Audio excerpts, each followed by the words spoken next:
ئەشکەوتەکانی گەڵاڵە پایتەختی شۆڕشی کوردی.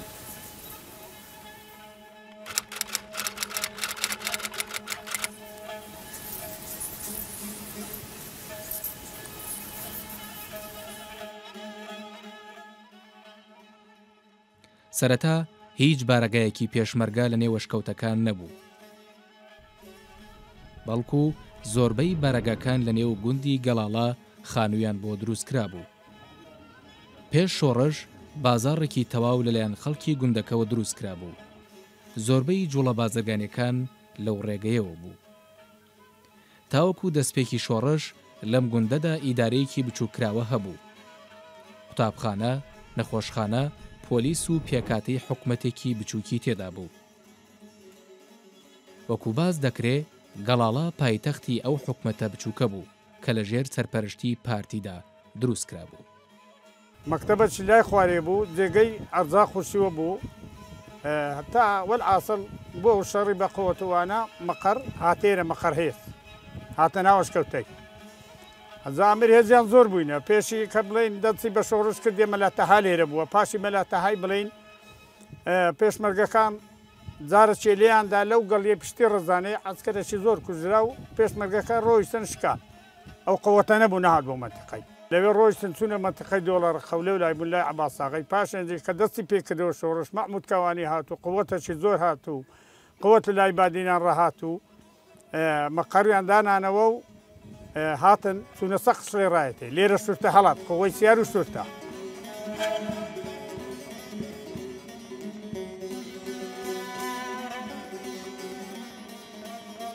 لە سەروبەندی دەستپێکردنی شۆڕشدا مەکتەبی سیاسی پارتی نووسراوێک بۆ تەواوی هێز و بارەگاکانی ئەو دەڤەرە دەنێرێ تاوەکو خۆیان کۆبکەنەوە بۆ هێرشکردن و ئازادکردنی ئەو ناوچانە لە دەستی سەربازانی عێراقی. ئەو کاتیش تەواوی پێشمەرگەکان بەو چەکانەی پێیان بووە ئامادە بوون. ئەوەڵ سەورەگە دەستمان پێکردی ئەوە شەوێ بڕیارماندا ئەوەی چەکی باشبی لۆ پێشەوە بچیت لە پێش حکوومەتی، ئەوەی چەکی خراپیشبی لە لێرە بمێنیتەوە. وڵا بڕیادرا بیتە سێڕە بیە. یەکەم شۆڕشی کە دەستی پێکردە هەموو شۆڕشەکان لەو گەڵاڵەی کە دەست پێکرایە بەرپا بووە و گرایتەوە خۆی گرتیتەوە. حد لاچی لەشکابی لە مەنتیقەی باڵەکاتی خۆگرتەوە. لەبەر ئەوەی مەنتیقەی عاسێ بووە، مەنتیقەکەش هەمووی پێشمەرگە بووە، هەمووی بەخۆی چەکدار بووە.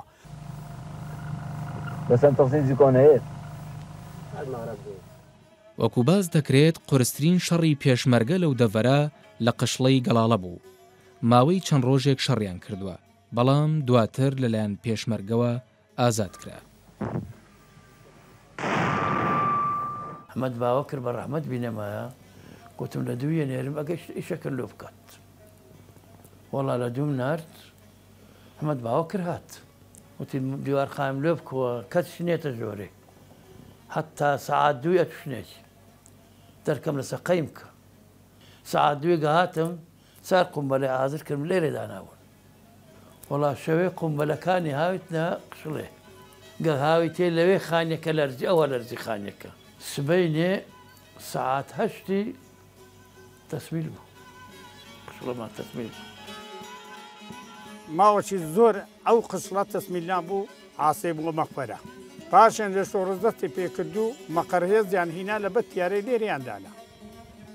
کە لێریاندانا زەب هەدەستی پێکردو چوونە دوێ تا پشتی مەنتیقەی لای ڕوانز و ئەو لای قووەتەکە لەو مەنتیقەی زۆر کۆندرێ نابوو ئیمە ئیشۆڕشی.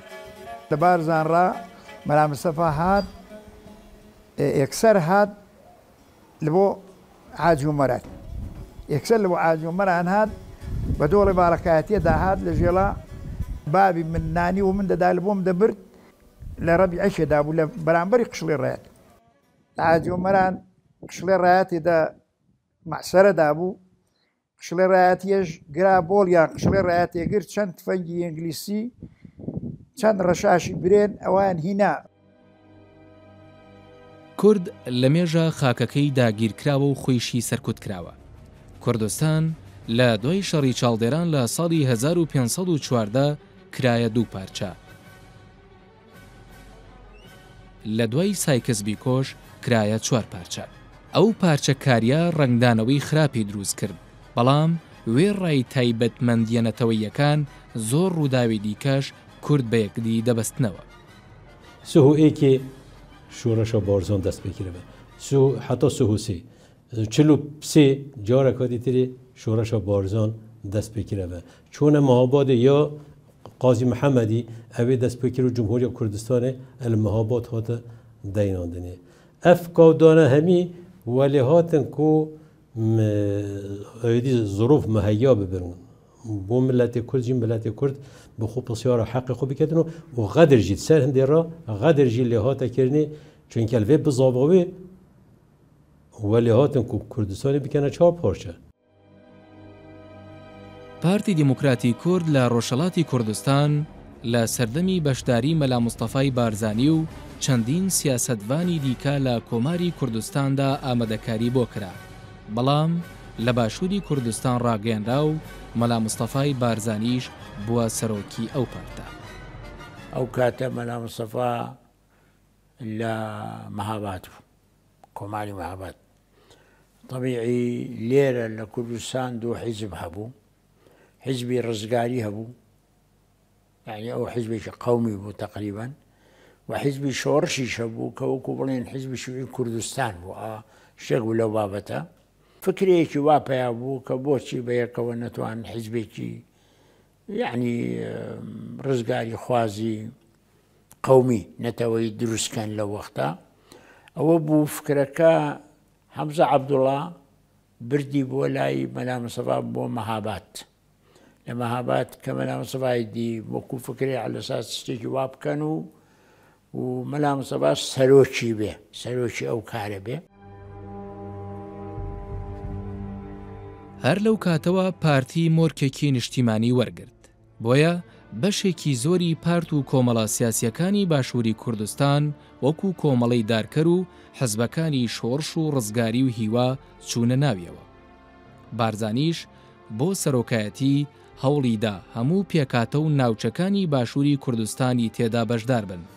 دواتر ناوەکەی گۆڕی بۆ پارتی دیموکراتی کوردستان بۆ ئەوەی ببێتە پارتی هەموو پێکاتە و نەتەوەکانی کوردستان. لەسەر تەوسیەی شەخسی مەلا مستەفاش شێخ لەتیفی کوڕی شێخ مەحموود حەفید بوو بە نائیبی یەکەمی سەرۆک، کاکە زیادی کوڕی حەماغای کۆی بوو بە نائیبی دووەم. بارزانی فەرقی کوڕی خۆ و فەرقی کوڕی گاوانێکی نەدەکرد. کوڕی کابرایەکی کرمانجێکی پێشمەرگێکی بەسیتی پێ باشتر بوو لە کوڕی خۆی. تێگەیشتی؟ پەردە و پاوانی نەبوو وەکی ئەلعانەکە بڵێن بە مانگ نەگەیە مەنسوولێکی بەسیت داهاتی بەو ڕێدا داهاتی مەلا مستەفا لێرەکە بوو دەگوت بانگی ئەو مرۆیەکەم بابێ. داهات لە مەلا مستەفادا قسەی احتیاطی لێ دەپرسی لە منداڵێکی لە ڕدێنسپێکی لە جوعێڵێکی لە پێشمەرگەکی خۆی بە سەرکردەی هەموو کەسێکی دەزانی. پیاوەکی بە گفتوگۆ بوو، پیاوەکی مثلەن نیشتیمانی خۆش دەویست ڕاستی.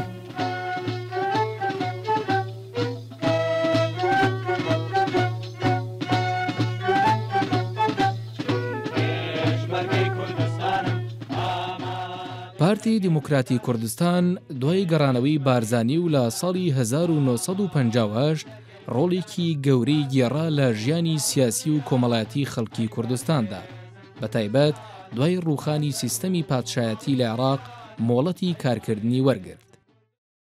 بەڵام زۆری نەبرد، ناکۆکی کەوتە نێوان حکوومەتی عێراقی و پارتی دیموکراتی کوردستان. ئەو کات ئیبراهیم محمەد سکرتێری پارتی بە چەند وتارێک لە ڕۆژنامەی خەباتدا بە ناوی پارتی وەڵامی ئەو تێڕوانینەی حکوومەتی عێراقی دەدایەوە.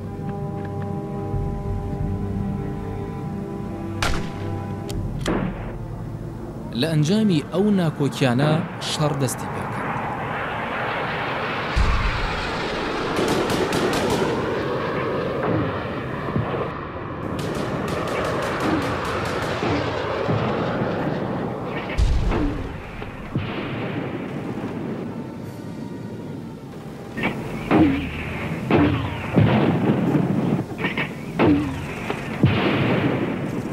ئەو کاتە شۆڕشی ئەیلول بە سەرۆکاتی مەلا مستەفای بارزانی ڕوویدا. شۆڕشی ئەیلول وەکو ماوە درێژترین و بەرفراوانترین شۆڕش چووە مێژووی هاوچەرخی کوردستانەوە. وهمووی سبب ئەو حکوومەتە بوو کە ئێستا خۆی بە حکوومەتی وەطەنیدا یعنی ئیدارەیەکی زۆر ضعیفیان هەبووی و غەدر و زوڵمێکی فەوق العادە لە میلەت کرا. میلەت مەجبور بوو کە مقاومەت لەو زوڵمە ببی.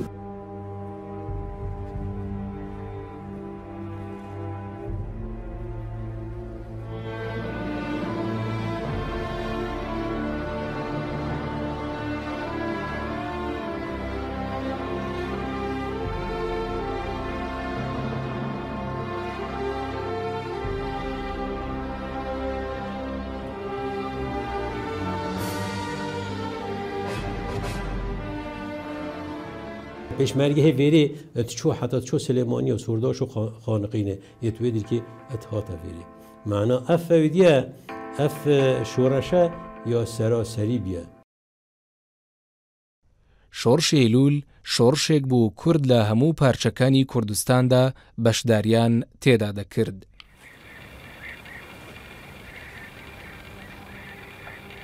لە ساڵی 1963 مەلا مستەفای بارزانی نزیکەی 40 ڕۆژ لە ماڵی کاکە زیاد لە کۆیەمایەوە.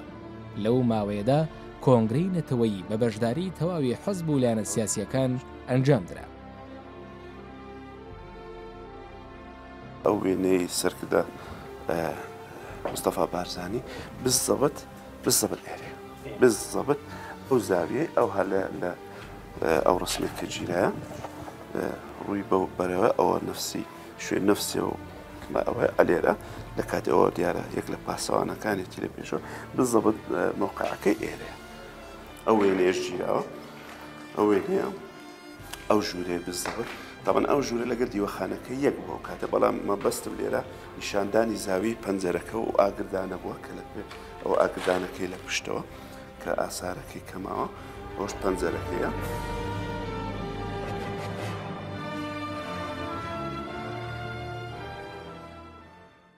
یەکێک لە قۆناغە هەستیارەکانی ناومێژووی پارتی مەلملانەی نێوخۆیی و جیابوونەوەی باڵی مەکتەبی سیاسی بوو لە ساڵی 1966 ئەوەش بە ناکۆکی نێوان مەلایی و جەلالی ناوی ڕۆیشتووە. مەسەڵەن مەلا مستەفا دەیویست مادەم سەرۆکە دەبێت دەسەڵاتی هەبێ و دەبێت ئەوانی کە بە قسەی بکەن قبوڵی ناکرد سەرۆکێ بێ پرۆتۆکۆلی بێ و هەروە بە ناو سەرۆک بێ و مەکتەب سیاسی بۆ خۆی هەرچێ بیکە ڕازی نەبوو. مەکتەب سیاسیش نەیەویستکەوە هەموو دەسەڵاتەکان لای سەرۆک بێ و ئەیان ویست خۆیان زیاتر دەسەڵاتیان هەبێ. ئەو جیابوونەوەیە ڕنگدانەوەی ڕاستەوخۆی لەسەر خودی پارتی و شۆڕشی هەبوو. هەرچەندە باڵی مەکتەبی سیاسی دوای ڕێککەوتنامەی ساڵی 1970 هاتەوە ناو پارتی بەڵام ناکۆکیەکان هەر بەردەوام بوون. جەلال تاڵەبانی چەند ساڵێک پێش ئێستا گوتی جیابوونەوەمان لە مەلا مستەفا گەورەترین هەڵەی مێژووی سیاسی من بووە. ئەمە بووە هۆیەوەی هەندێک کەسی لاواز بکەونە سەرکردایەتی شۆڕشەوە. لە شۆڕشی ئەیلولدا کۆمەڵێک داستانی پێشمەرگە لە بەرەکانی جەنگدا تۆمارکران لە نێویاندا داستانی هەندرێن کە لەگەڵ داستانی زاوێتە و گۆرەز و زۆزگ و قاتەکانی گەرمیان بە دیارترین داستانی پێشمەرگە دادەنرێن.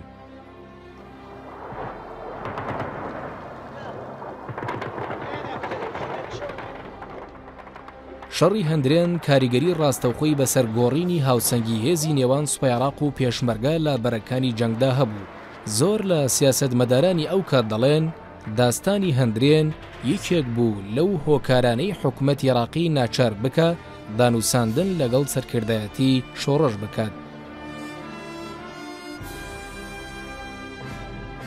یەکێک لە دەستکەوتەکانی شۆڕشی ئەیلول ڕێککەوتنامەی 11 بوو.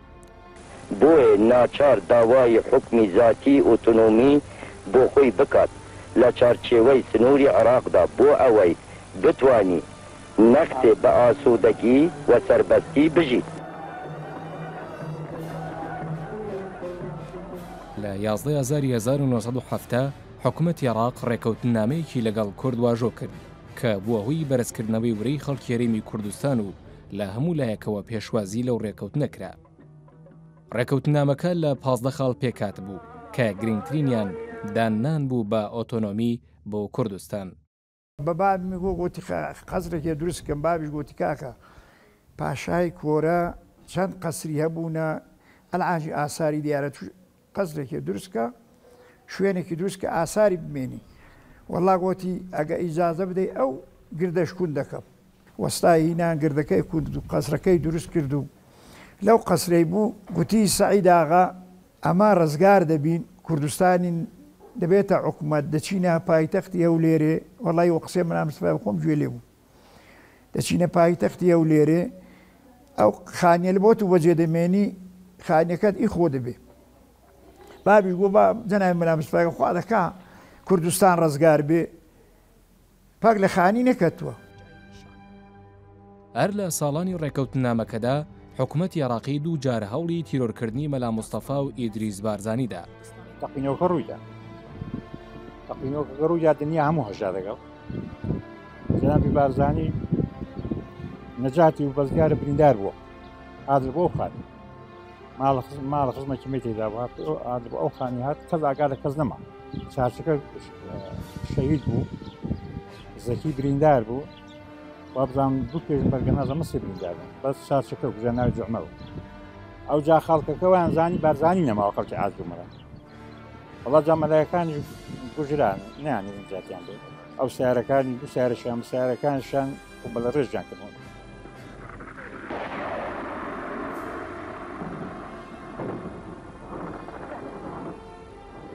شۆڕش بەم هۆیەوە گفتوگۆکانی لەگەڵ بەغدا ڕانەگرت، بەڵام لەسەر مەسەلەی کەرکووک و شنگال و خانەقین گەیشتنە بنبەست. منیمە ملەتێک کورد تقریبەن هەمی هاتن گەهشتنە شۆڕەشێ و هەمی بینە پێشمەرگە و بینە وەڵحاصل هەریکە کۆ چ شۆلە خود زانی چه شۆل زانی ناف شۆڕەشێدا ناف حکومەتێدا چ شۆل کرد هاتنە وێرێ نەفسەوی شۆلی ناف شۆڕەشێدا ئەوە دەترێت کرد. بين البلدين الشقيقين إيران والعراق. سەرنجام بەهۆی ڕێکەوتنی هەرێمایەتی نێوان عێراق و ئێران و بە پشتیوانی ئەمریکا و بەنێوبژیوانی هەواری بۆمیدیان سەرۆکی ئەو کاتی جەزائیر شۆڕشی کورد شکستی پێیانڕا. ئەگە شۆڕش هەرەسیدا وەڵڵەهی مەلا مستەفا سپەی نەبوو زوو هاتە ماڵێمە لەسەر بالی فێدانیش گوتی سەعید ئاغا وەڵڵی پێڵاویشم بەرنەکردوم گوتی بابی بۆ قەید ناکات جەنابی سەرۆکی گوتی ئەوە شۆڕشەکە چوو گوتی ناناخەمێ مەخۆ شۆڕش زیندوو دەبێتەوە پایتەختیشن دەبێتە هەولێر دەشبینە حکومەت نەفتیشن دەبێت.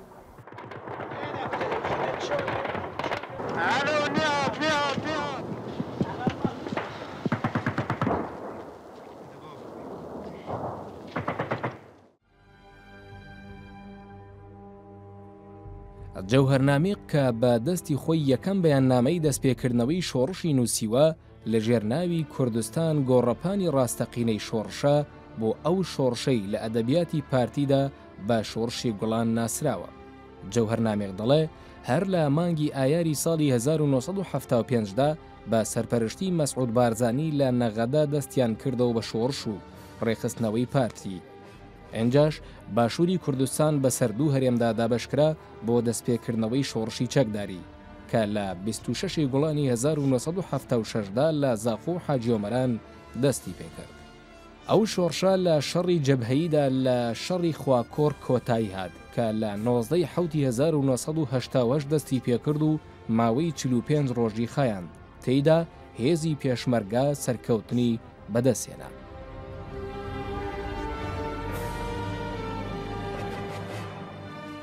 پارتی بەردەوام بەرپرس و پێشمەرگە و ئەندامی لە هەموو پارچەکانی کوردستانەوە هەبوون. ئەمەش ڕۆڵێکی کاریگەری هەبوو لە هاندانی کوردانی ڕۆژاوە و باکوور بۆ دامەزراندنی پارتێکی سیاسی کوردی لەسەر ڕێڕەوی پارتی دیموکراتی کوردستان.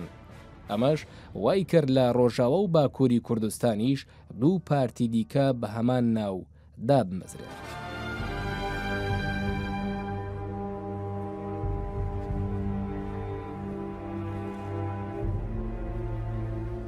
کۆنگرەی یەکەم لە 16 1946 بەنهێنی لە بەغدا لە ماڵی سەعید فەهیم بەسترا بە ئامادەبوونی هەفتەیەندام.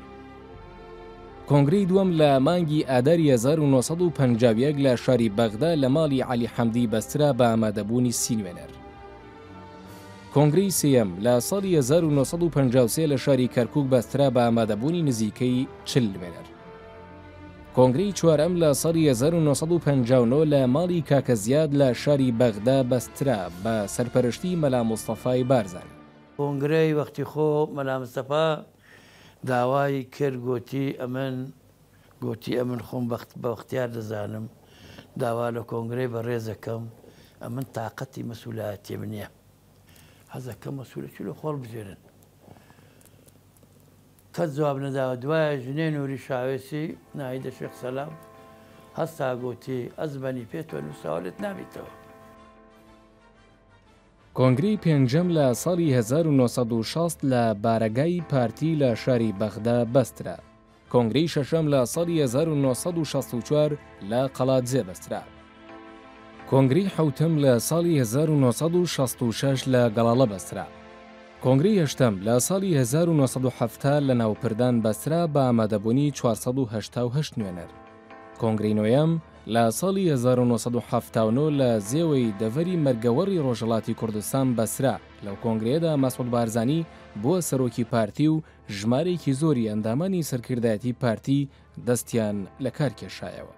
کۆنگرەی دەیەم لە ساڵی 1970 لە مەرگەوەڕی ڕۆژهەڵاتی کوردستان بە بەشداری 332 ئەندام بەسترا. کۆنگرەی یازدەهەم لە ساڵی 1993 لە هەولێری پایتەختی کوردستان بەسترا بە بەشداری 2167 ئەندام و حزبی یەکگرتنیش چوە نێو پارتیەوە. کۆنگرەی دوازدەهەم لە ساڵی 1999 لە هەولێر بەسترا بە بەشداری 1473 ئەندام. کۆنگرەی سێزدەهەم لە ساڵی 2010 لە هەولێر بەسترا بە بەشداری زیاتر لە 1500 ئەندام. ئێستا لە باشووری کوردستاندا پارتی دموکراتی کوردستان بە گەورەترین هێز دادەنرێت لە ڕووی ژمارەی ئەندامانی پەرلەمانی کوردستان و پەرلەمانی عێراقەوە. پارتی لە مێژووی خۆیدا لەسەر هەرسی شۆڕشی ئەیلول کە لە ئەنجامی شۆڕشی 14 ساڵەی ئەیلول وەستا بە ئەزمون وەرگرتن لەو ڕابردووە شۆڕشی گوڵانی هەڵگیرساند و بەردەوامی بە خەباتدا. هەروەهاش لە سەر سیوێکی ئاب کە لە ئەنجامی شەڕی ناوخۆیی و دەستێوەردانی وڵاتانی ناوچەکە لە شەڕەکەدا دروست بوو بناغەیەکی نوێی بۆ کاری سیاسی و حکومڕانی خۆیدا.